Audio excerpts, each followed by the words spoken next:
complete stranger.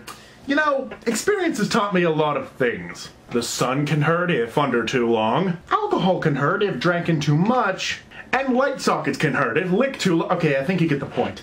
Once something is done wrong, it's only human to then learn from that mistake. But not for Hollywood, I'm afraid.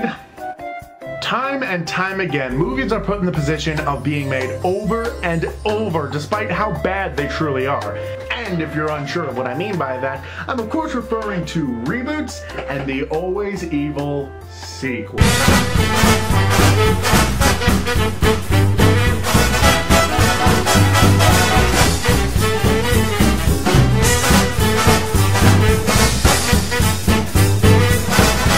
What are sequels and reboots? And how come you're so original all the time? Sequels are the continuation of a story, usually told as a brand new story. Usually sequels are differentiated from setting, goals, characters, whatever. The greatest issue of sequels is that they are almost always terrible. Why? Well, usually it's because the first one was the best and therefore you just can't get any better. On other occasions, it's because the first movie was the worst adaptation of any sort of film and it should be eradicated from this earth, and no amount of retelling of the story can ever replace that horrible, putrid piece of trouble that make you want to destroy the entire world, you piece of shit!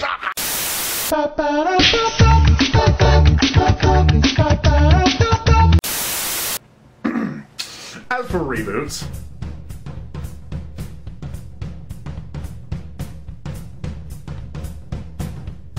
they usually are much better because they're able to take something that sucked so hard that it left a stench wherever it went and try and recreate the story in a completely different way, starting at ground one. And usually a lot of the time the reboots are much better than the predecessor. But I'm here to set something on fire, so let's take a look at the sequels and reboots of 2012. The Amazing Spider-Man. Look, I saw Spider-Man 3, and yes, I got just as big of a hate tumor as the rest of you did about it, but I don't see the point of making a recreation of the Spider-Man story from origin and just expecting that that'll fix everything. Maybe it's because I just kind of hated that little douche from The Social Network, but I really just don't see this guy playing the part of Spider-Man. Peter Parker? Yes, he would make a great Peter Parker. He's kind of small, he sort of looks like it, he's got the funny hair for it.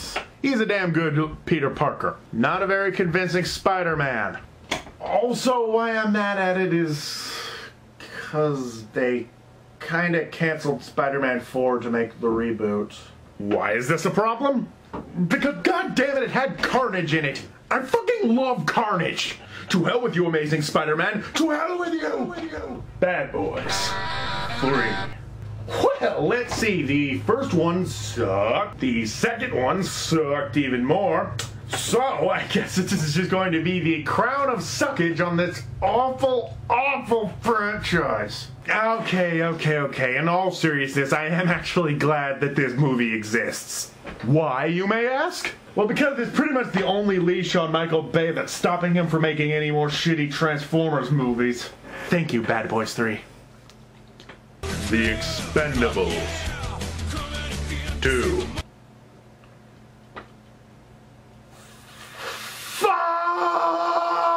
Indiana Jones 5? Why don't you just die? The Man of Steel. Fun fact, I had to have someone tell me that this was a Superman movie. Yeah, that's how you draw in your audience. By hiding. Oh, wait a minute, Dark Knight. Also, it is pretty groovy that they decided to actually make Zod the villain this time. I'm pretty sure that the meeting went down like this. We're going to need a new villain for our Superman movie. Well, how about we put in Lex? Well, haven't we already used Lex 18 times before? Well, yeah, but we're opening up an easily recognizable movie, much like this easy recognizable poster, and therefore we need an easily recognizable villain. Shut up before I rape you in the mouth. You know, I think I'm in love with you. Well, how about you, Lex? Do you think it's a smart idea to cast you inside of a new Superman movie? Wrong! Righto then, let's just get someone that's more ridiculous than we are. Also, it was directed by the guy that made Watchmen. Woo! That was adequate. And Sucker Punch. Woo! That was also adequate. And Dawn of the Dead. Woo! That gave me nightmares. Ghost Rider, Spirit of Vengeance. Okay.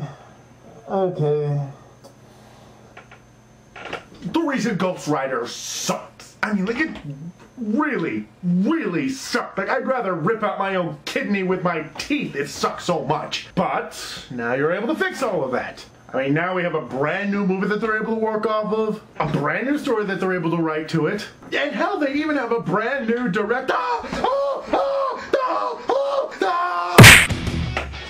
Die Hard 5. Boy, this franchise sure does die hard. The Hobbit, The Unexpected Journey. You know, that really puts me in a good mood, you know? It's... I love the Hobbit book. I've read it several times, and the Lord of the Rings movies, all of them were just outstanding and this huge chunk of my childhood, so knowing that the Hobbit movie is coming out is just, damn, it makes you really think that at the end of the day, life is really just so wonderful. Mass Effect.